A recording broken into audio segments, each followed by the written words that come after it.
Let's go. Snap your fingers, but do you still? You can do it all by yourself. Let me see you do it. Hey. Let me see you do it. Hey. Hey, snap your fingers, but do you still? You can do it all. Alright everybody, we're continuing with the passing tips. Once again, we are on the All Madden level. Man, everything is live. Everything's live. Everything's legit. I'm not starting over and cutting out the bad clips and only putting in good clips.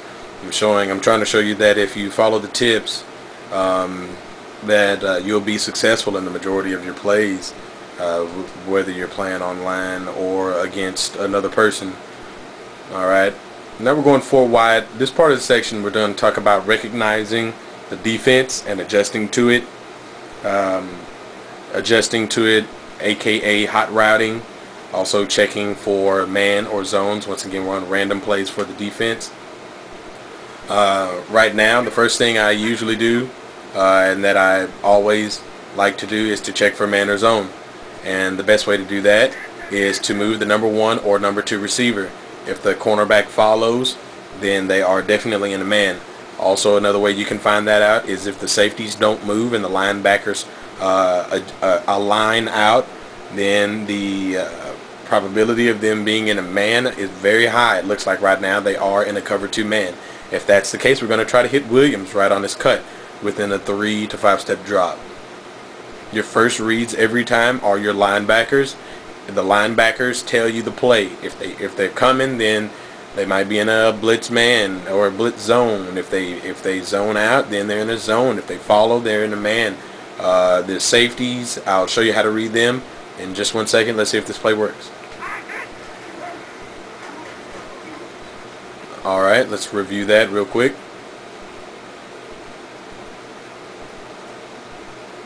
We take a 1, 2. Actually, we only took a 2-step drop. Wow.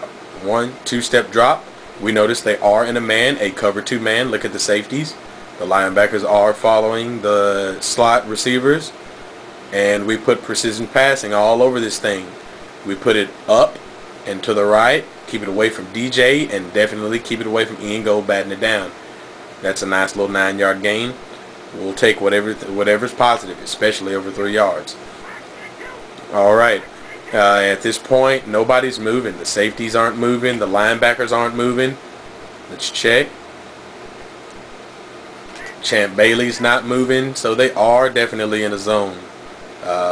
Let's adjust for a zone. If they're in anything where the linebackers are in a cover 3 or a cover 4, then Darling's up and in will work fine.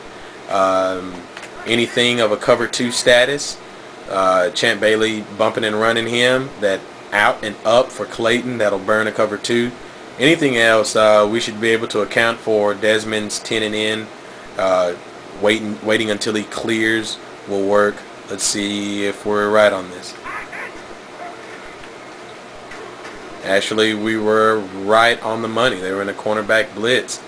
And what we should have done, or what I should have done, is actually hit Darling right here. Williams right here. I could have waited until he clears and actually hit Darling, and that would have worked fine. One of those two would have worked fine. I'm not sure why I didn't press A, but I didn't. We got sacked. It's not good for us. So we move him. Check for man or zone. Not there. Safeties aren't moving. Cornerbacks aren't moving. Let's do the same adjustment just in case they are in a cover 2 this time. Alright. Let's count. Or let's redo this play here. It looks like they were in a beautiful cover 4 defense. Reason being cover 4 is because both safeties dropped back the same distance. If it were a cover 3, Ferguson would have pretty much stayed around this area and this guy would have panned out over here. So they weren't in a cover 3, they were in a cover 4. We had plenty of options on this, and we had a ton of time since it was my O-line versus their D-line. We took a 1, 2, 3 step drop, and pow, someone is open. Okay, hold the RB button when you catch the ball, because you are going to get popped in zones, and keep it good. That was what, a 7-yard gain, 8-yard gain. We'll take it. Alright, this time DJ Williams looks like he's creeping up. The linebackers didn't align out, so they are in a zone again. We're going to keep adjusting for this same type of zone. Actually, we're going to make one more adjustment. Let's watch this here. Willis McGahee. Now you ask, why did I do that? I'm going to show you why. On hot riding is beautiful. If they are indeed in any type of zone besides a cover, if they're in a cover 2, I'm going to hit Clayton. If they are anything where the cornerbacks throw a deep zone, Dre Bly is going to be occupied by Mason going all the way back. The outside linebacker, which is Ian Gold, the right outside linebacker, is going to be occupied by Williams on this comeback. And Willis McGahee should be open on this flat route for possibly 5, 10, or a touchdown.